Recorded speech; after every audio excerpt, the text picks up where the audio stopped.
బాణాన్ని అర్జునుడు కొట్టాడు. అవతలేమో తల్లి మాట కుంతీదేవి మాట ఉంది, యువతల ధర్మరాజు గారు ధర్మం లేని మాట మాట్లాడ్డం. అటువంటిది ధర్మరాజు గారు 5గురం చేసుకుంటా ఉంటున్నాడు. ద్రుపదుడికి అసలు అలా ఆడపిల్లని 5గురికి ఇచ్చి పెళ్లి చేస్తారా? ఆయనకి పెద్ద ధర్మ సంకటం వచ్చింది. ఇప్పుడు అసలు ఈ ముడి విప్పగలిగిన వాడు ఎవడు ఉండడు. అప్పుడు వచ్చాడు మళ్ళీ వ్యాసుడు. చాలా మంది అయితే ఏం చేస్తారంటే ఏదైనా క్లిష్టమైన విషయం వచ్చేటప్పటికి తను కనపడకుండా తప్పుకుంటాడు. సెల్ స్విచ్ ఆఫ్ చేసేయండి అంటాడు. కానీ స్విచ్ ఆన్ చేస్తాడు వ్యాసుడు. ఈ షోల్డరింగ్ రెస్పాన్సిబిలిటీ అంటారే, పెద్దలకున్న లక్షణం ఏమిటంటే ఎప్పుడైనా ఒక సమస్య ఉత్పన్నం అవుతోందంటే అది అంటుకునే వరకు చూడరు. గుర్తింపు కావాలనుకునేవాడు ఏం చేస్తాడంటే అది అంటుకున్నాక ఆర్పుతాడు. గుర్తింపు కాదు, పెద్దరికం కావాలనుకున్నవాడు అది మంట కాకుండానే ముందు వెళ్ళి ఆర్పడానికి ప్రయత్నిస్తాడు. అది పెద్దరికం. ఇది వ్యాసుడి పెద్దరికం. అందుకని ఎవరు చెప్తారని అడిగే వరకు తాను ఆగడు, తానే వస్తాడు. అమ్మ వ్యాసుడు వచ్చాడు రా అని ఆనందపడిపోయి వెళ్ళి అర్ఘ్యపాద్యాదులు ఇచ్చి తీసుకొచ్చి కూర్చోబెడితే ద్రుపదుణ్ణి పిలిచి ఏమిటి నీ సమస్యని అడిగాడు. అంటే ద్రుపదుడు అన్నాడు, విమలమతి అంజులకు విషయమే ధర్మాధర్మ నిర్ణయము చేయగా దివ్యమునీంద్ర దీని సువిచారము చేయము ధర్మ సంకరము కాకుండా. ఇది ద్రుపదుడి యొక్క సమస్య. పిల్లని 5గురికి ఇచ్చేయడం కాదు. 5గురు పతులు ఉంటారా ఎక్కడైనా ఒక స్త్రీకి? 5గురం చేసుకుంటా ఉంటున్నాడు. పోనీ ఏదో మూర్ఖత్వంతో మాట్లాడేవాడు అయితే అనుకోవచ్చు. మాట్లాడుతున్నవాడు సాక్షాత్ ధర్మం. ధర్మరాజు మాట్లాడుతున్నాడు, కుంతీదేవి మాట్లాడుతోంది, మిగిలిన 4 సోదరులు అంగీకరిస్తున్నారు. ఏమిటిది? ఇలా చెయ్యొచ్చా? నేను ధర్మసంకరం అవుతుందా? 5గురు పతులకు ఒక పిల్లని ఇవ్వచ్చా? అసలు అలా లోకంలో ఎక్కడైనా ఆచారం ఉందా? అలా ఇస్తారా అసలు ఎక్కడైనా? అసలు ఊహకందుతుందా ఆ లోకంలో? ఇదేమిటిది? ఇది చెప్పాలి అంటే ఎవడు పడితే వాడు చెప్పడానికి సిద్ధపడకూడదు. చూడండి, అసలు లోకంలో అక్కర్లేని పెద్దరికం అని ఒక మాట ఉంటుంది. అసలు నిజమైన పెద్దరికం ఉన్నవాడు పిలవకుండానే మంటలార్పే ప్రయత్నం చేస్తాడు. పెద్దరికం కొని తెచ్చుకోవాలనుకున్నవాడు ఏం చేస్తాడంటే నన్ను అడిగితేనండి అంటాడు. నన్ను అడిగితేనండి అన్నవాడిని అడిగేవాడు కాదు. నన్ను అడిగితేనండి అని మాట్లాడేస్తూ ఉంటాడు. నన్ను అడిగితేనండి ఏమిటి, నిన్ను అడగలేదుగా అన్నాడు అనుకోండి, అప్పుడు ఏం చేయాలి మరి? ఆగడు, నన్ను అడిగితేనండి అని చెప్పేస్తూ ఉంటాడు. అది అవతలవాడు ఎలాగో వింటాం. వ్యాసుడు అలా కాదు. ఇటువంటి ధర్మ సంకటాన్ని మీరు తప్ప ఎవరు తీర్చగలరు? మీరే తీర్చాలి. కాబట్టి అసలు ఈ ప్రశ్న ఎలా వచ్చింది? ఎలా 5గురికి ఒక పిల్లని ఎలా ఇవ్వను? ఇది ధర్మసంకరం కాకుండా ఉంటుందా? నాకు మీరు చెప్పండి. మీరు తప్ప చెప్పగలిగిన వాడు లేడు. గురువు మాట శాసనం. ఆయన సర్వజ్ఞుడు. వ్యాసుడు ఆసనం దిగి ద్రుపదుడి చేయి పట్టుకుని లోపలికి రా, నీతో మాట్లాడతానన్నాడు. కొన్ని చాలా గమ్మత్తుగా ఉంటాయి. కొన్ని ఎక్కడ పడితే అక్కడ అందరి మధ్యలో మాట్లాడకూడదు. కొన్ని ఏకాంతంలోనే మాట్లాడాలి. కొన్ని 10 మంది మధ్యలో మాట్లాడాలి. కొన్ని తనలో తాను మాట్లాడుకోవాలి. కొన్ని తనవారన్న వారితోనే మాట్లాడాలి. కొన్ని తనకన్నా భిన్నం కాని తన ధర్మపత్ని ఒక్కదంతోనే మాట్లాడాలి. అది ఎక్కడ ఎవరితో ఎలా మాట్లాడాలి అనేటటువంటిది తెలియడమే పెద్దరికం. అక్కడ పిల్లలు ఉన్నారు 5గురు. కుంతీదేవి కోడలుంది. వీళ్ళందరి మధ్యలోనూ తాను కొన్ని విషయాలు మాట్లాడచ్చు, మాట్లాడకూడదు. ఎందుకని అంటే అందులో పాండవుల యొక్క దివ్యత్వములకు సంబంధించిన విషయాలున్నాయి. అందుకని ఆయన ఏం చేశాడంటే ద్రుపదుడి చెయ్యి పట్టుకుని లోపలికి రా, నీతో మాట్లాడతానని తీసుకెళ్ళాడు. అది ఆలోచన. కొన్ని మాట్లాడేటప్పుడు ఏకాంతంలో చాలా జాగ్రత్తగా అవతల వారు నమ్ముతున్నప్పుడు వాళ్ళ అభ్యున్నతి కోసం సలహా చెప్పాలి. అంతేకాని నీ గొప్పతనం కోసం చెప్పకూడదు. కాబట్టి ఇప్పుడు లోపలికి తీసుకెళ్లి ఒక మాట చెప్పాడు. ద్రౌపదీదేవి గురించి వచ్చినప్పుడు నేను మీకు ఎలాగో వివరంగా చెప్తాను, విహంగ వీక్షణంగా ప్రస్తావన చేస్తాను. ఒకానొకప్పుడు నలుని కుమార్తె, నలుడు అంటే నలచక్రవర్తి అని కాదు, నలుడు అనబడేటటువంటి వ్యక్తి యొక్క కుమార్తె ఇంద్రసేన అనబడే స్త్రీ ఉన్నది. ఆమెని మౌద్గల్యముని వివాహం చేసుకున్నారు. ఆమె పతివ్రత ధర్మమును అనుష్ఠించింది. ఇది ఒక గొప్ప విశేషం. నేను మీకు తరచుగా ప్రస్తావన చేస్తూ ఉంటాను. ధర్మము అనేటటువంటిది అవతల వారిని బట్టి ఉండదు, నా వైపు నుండి ఉంటుంది. ఇప్పుడు పుత్రధర్మము అన్నాను అనుకోండి, కొడుకుగా నేను చెయ్యవలసిన ధర్మం. మా నాన్నగారు అస్తమానం మా తమ్ముడినే పొగుడుతారండి, నేను కాళ్ళు పట్టినా కూడా ఒరే వాడు రోజు కాళ్ళు పడతాడు రా అరగంట సేపు, ఏమో తమ్ముడు కాళ్ళు పడుతున్నప్పుడు నీ గురించి చెప్తున్నాడేమో. ఎప్పుడు మా తమ్ముడు గురించే మాట్లాడతారండి. పాపం నీ తమ్ముడు అర్భకుడురా, వాడికి ఎక్కువ ఆదాయం లేదురా, వాడిని నువ్వు ఒక అంత కనిపెట్టాలరా అని ఎప్పుడు వాడి గురించి చెప్తారు. ఏం చిన్నప్పుడు వాడు చదువుకోవచ్చు కదా, వాడు చదువుకోలేదు, వాడి కర్మ వాడిది, నా మీద ఎడతారు తీసుకొచ్చి అని. తండ్రి గారు నా పట్ల పక్షపాతంతో ఉన్నారు కాబట్టి తండ్రి గారికి నేను ఎందుకు గౌరవం ఇవ్వాలన్నాడు అనుకోండి. ఎప్పుడు తమ్ముడు గురించి మాట్లాడతారు, నేను ఎందుకు గౌరవించాలండి అన్నారు అనుకోండి. అది ధర్మం కాదు. ఆయన తండ్రి, నేను కొడుకు, నేను చెయ్యవలసిన ధర్మం నేను చేస్తా. మా నాన్నగారు పూజ్యుడు, ఆయనకి నమస్కరించడం. ఆయన ఏదైనా చేశారంటే ఏదో ఉంది అందులో, లేకుండా ఆయన చేయరు. ఆయనకి బిడ్డలందరూ కూడా సమానం. అయినా చేశారంటే ఆయన మనసులో ఏముందో ఎప్పుడో చెప్తారు. కాబట్టి పుత్రుడిగా నా ధర్మం ఆయన వాక్కుని శిరసావహించడం అంటే నా ధర్మం. అలాగే పతివ్రతా ధర్మం అంటే భర్త దైవం. అలా కొంతమంది బ్రతికారు. ఆయన ఎటువంటి వాడు సంబంధం లేదు. అందుకే కొంతమంది వ్యభిచారులు ఉన్నారు, అయినా దైవంగానే భావించారు వాళ్ళు. అది వాళ్ళ గొప్పతనం. ఆమె పతివ్రతా ధర్మాన్ని పాటించింది, పతి దైవము అంతే నమ్మింది ఆవిడ.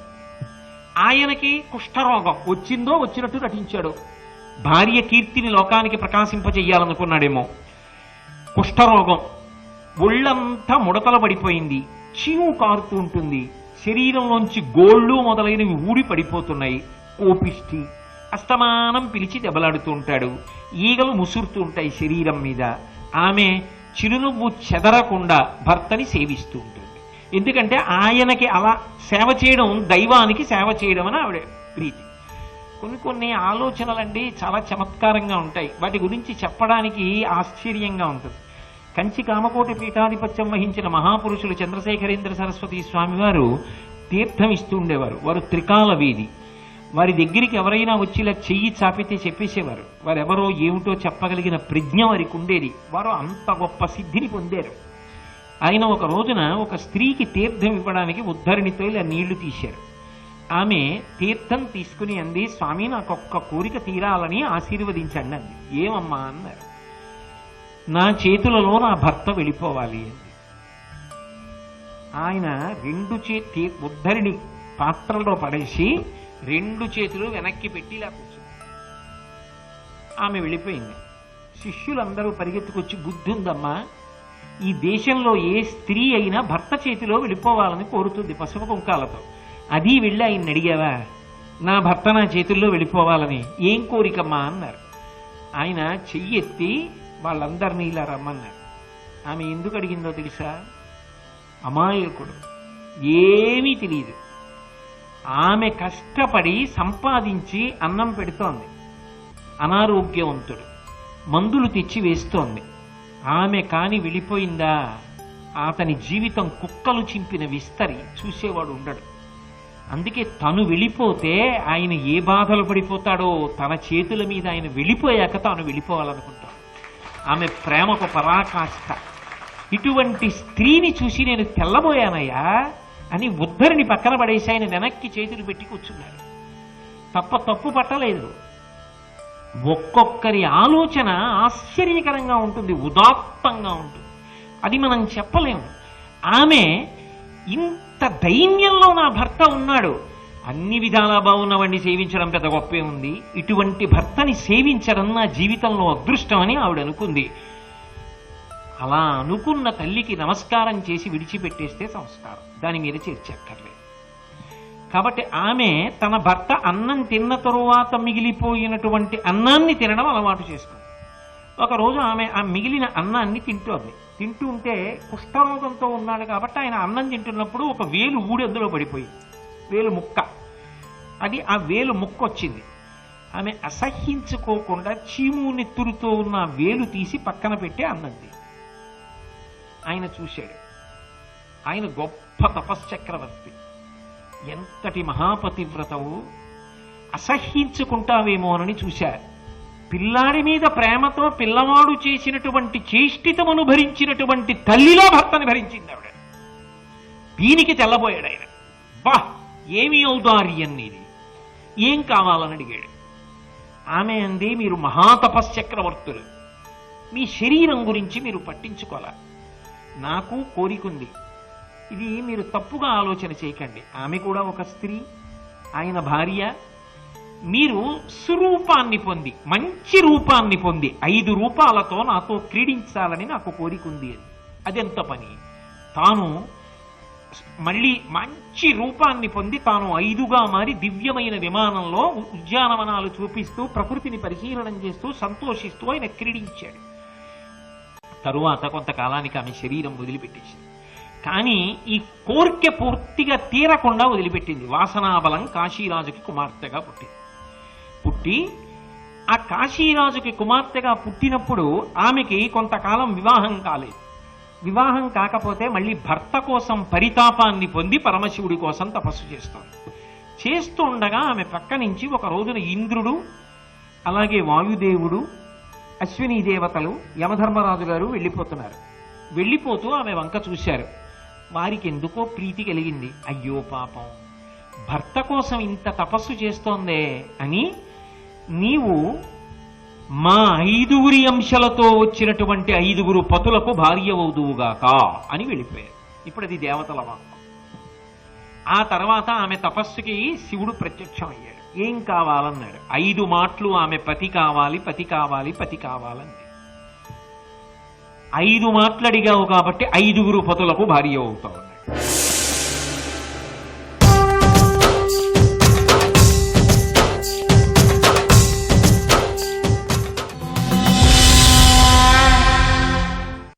శివుడు ప్రత్యక్షం అయ్యాడు. ఏం కావాలన్నాడు. 5 మాటలు ఆమె పతి కావాలి, పతి కావాలి, పతి కావాలంది. 5 మాటలు అడిగావు కాబట్టి 5 పతులకు భార్య అవుతావు అన్నాడు. ఆమె వెంటనే అంది, నాకొద్దలాగా. సతికి 1 పతిగాక ఎందును పతులు పలువురగుట కథలకలదే లోకనాథ ఇట్టి లోక విరుద్ధంపు వరము వడయ అమరవరద యొల్ల. లోకంలో ఎక్కడైనా స్త్రీకి 1 భర్త ఉంటే మర్యాద, అసలు ఇంకొక మాట రానిరాదు. అటువంటిది 5 భర్తలేమిటి? నాకొద్ది వరం. ఆయన అన్నాడు, కాదు, ఇది ఒక ప్రత్యేకమైన కారణం చేత జరగవలసిన విషయం. నీకు వరం ఇస్తున్నాను. 5 పతులకు నువ్వు ఒక్కతెవు భార్య అయినా నీ ధర్మము తప్పదు. నీ ధర్మం అలాగే ఉంటుంది. అంటే ఆమె అంది, ధర్మమునకు భ్రంశం ఉండదంటున్నావు కాబట్టి నేను కూడా కొన్ని వరాలు అడుగుతాను. నేను పతులతో క్రీడించినప్పుడు నా కన్యాత్వమునకు భంగము రారాదు. అంతకన్నా దాని మీద ప్రసంగం అక్కర్లేదు, మీరు ప్రాజ్ఞులు తెలుసుకుంటారు. 2, నేను ముత్తైదువుగా శరీరాన్ని విడిచిపెట్టాలి. అందరు భర్తల ఎడల కామోపభోగమునందు నాకు సంతోషమై ఉండాలి. అందరి ఎడల సమభావం. ఈ వరములిస్తే నా ధర్మం తప్పకుండా ఉంటుంది కాబట్టి 5 నేను భార్యనవుతాను. మీ మాట నిలబడి. ఎందుకని వెనక దిక్పాలు 5 తమ అంశాలతో వచ్చిన వాళ్ళకి భార్య కావాలన్నారు. ఆ తరువాత ఒకప్పుడు ఇంద్రుడు శివుణ్ణి ధిక్కరించి నిలబడినప్పుడు శివుడు పర్వతరంధ్రాన్ని బిలాన్ని తీసి చూడమన్నాడు. చూడమన్నప్పుడు లోపల 5 ఇంద్రులు కూర్చుని ఉన్నారు తనతో కలిపి. తానొకడు, ఇంతకు ముందు పదవి నిర్వహించిన 4 ఇంద్రులు ఉన్నారు. అదేమిటి నాబోటిగాళ్ళు ఇంకొక 4 ఉన్నారు అని అడిగాడు శివుణ్ణి. మీ అందరూ ఇంద్ర పదవి చేసిన వాళ్లే ఇంద్రులు ఉన్నారు. కలెక్టర్ల సమావేశం అన్నాను అనుకోండి. అక్కడ పేర్లు ఏవైనా, రూపులు ఎలా ఉన్నా, రంగులు ఎలా ఉన్నా వాళ్ళందరూ కలెక్టర్లు. అవునా కాదా? అలా వాళ్ళందరూ ఇంద్రులు. 5 ఇంద్రులు. కారణాంతరముల చేత మీ 5 ఇంద్రులకు స్వర్గలక్ష్మియే భార్యగా వస్తుంది. స్వర్గలక్ష్మి వాళ్ళ యొక్క భోగస్థానం కాబట్టి స్వర్గలక్ష్మి మీ 5 భార్యగా వస్తుంది. మీరు యమధర్మరాజు గారు చేయవలసినటువంటి పనిని రాబో కాలంలో భూలోకంలో మీరు నిర్వహిస్తారు. దుర్మార్గులైన వాళ్ళని 1 కోట్ల మందిని పరిమారుస్తారు కురుక్షేత్ర సంగ్రామ భూమి యందు. మీ 5 ఒకతే భార్య అవుతుంది అన్నాడు. ఇన్ని వరములు ఒకటిగా వచ్చాయి కాబట్టి ద్రౌపదీదేవి ఆ స్వర్గలక్ష్మి యాజ్ఞసేని యజ్ఞము నుండి ఆవిర్భవించింది. నీ కుమార్తెగా వచ్చింది. నీకిప్పుడు దివ్యమైనటువంటి దర్శనం చెయ్యగలిగిన అధికారాన్ని ఇస్తున్నాను. ఇప్పుడు తేరిపారి పాండవుల వంక చూడు అన్నాడు. ఇప్పుడు ఆయన తలుపు దగ్గరికి వచ్చి బయట కూర్చున్న 5 పాండవుల వంక చూశాడు.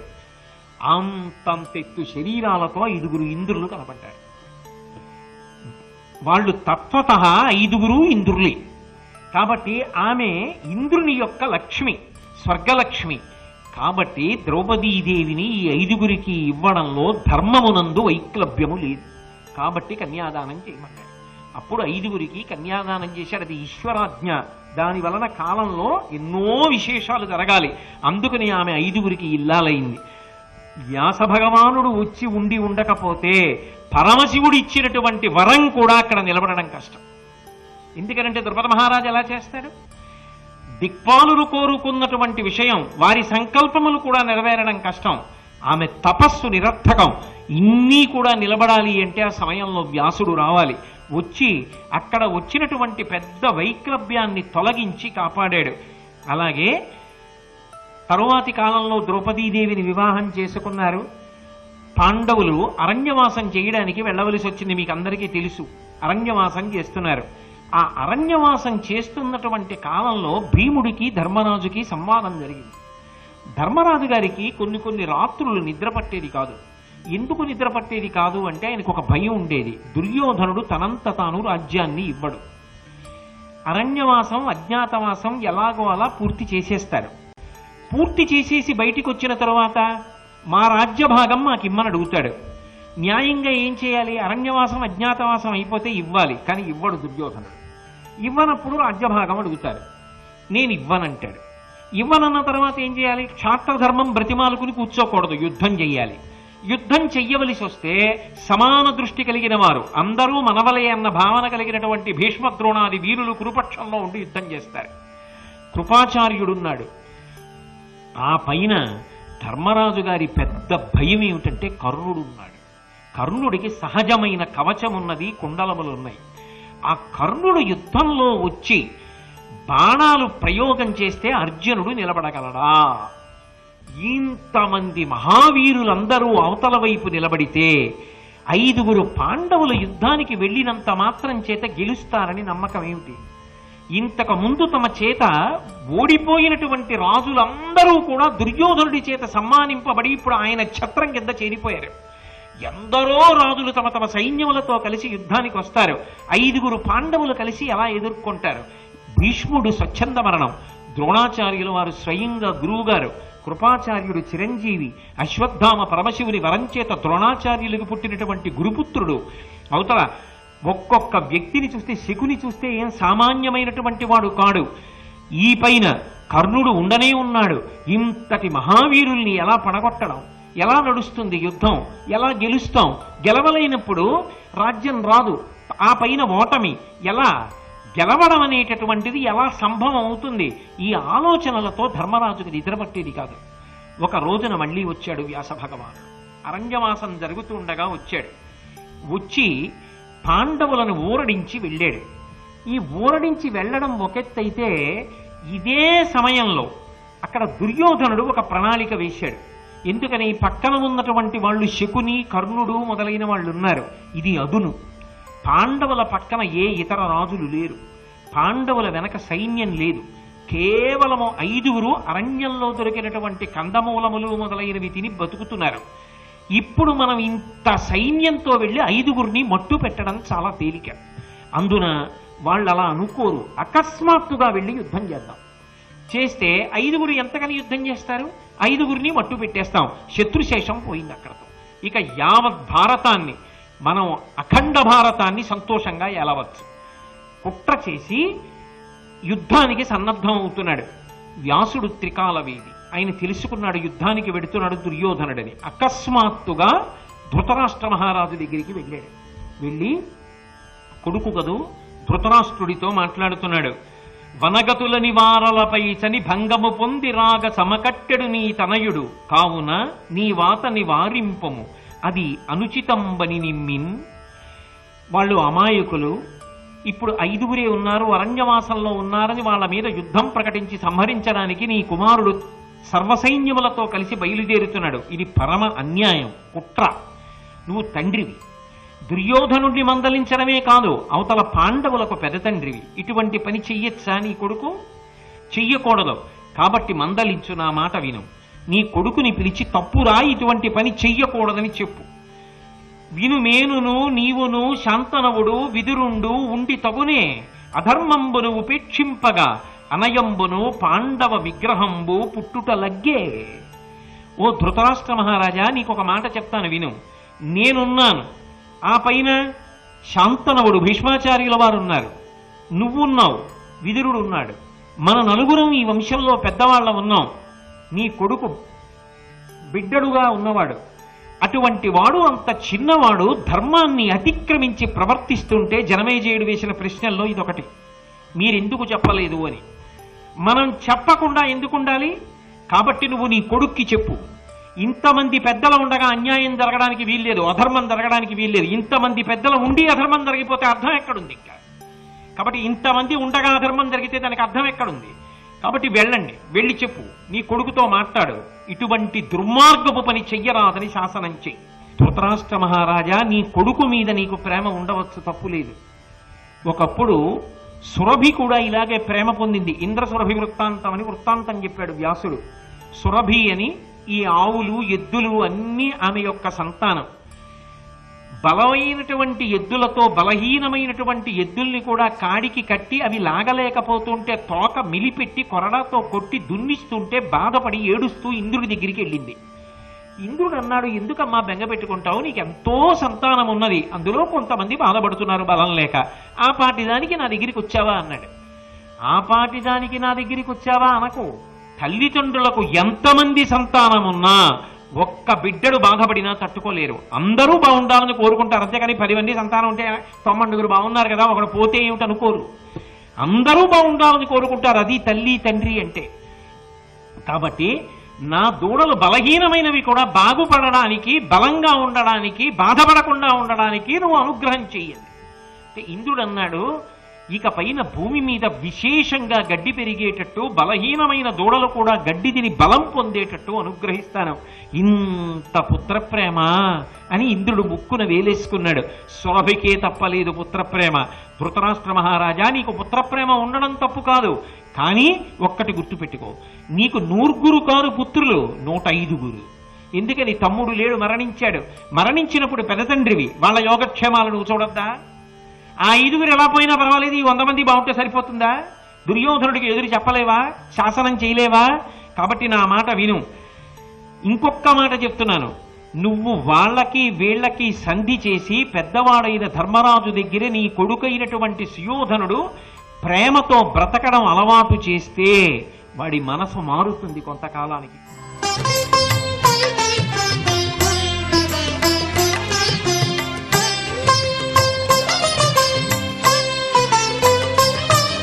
సర్వం శ్రీ ఉమామహేశ్వర పరబ్రహ్మార్పణమస్తు.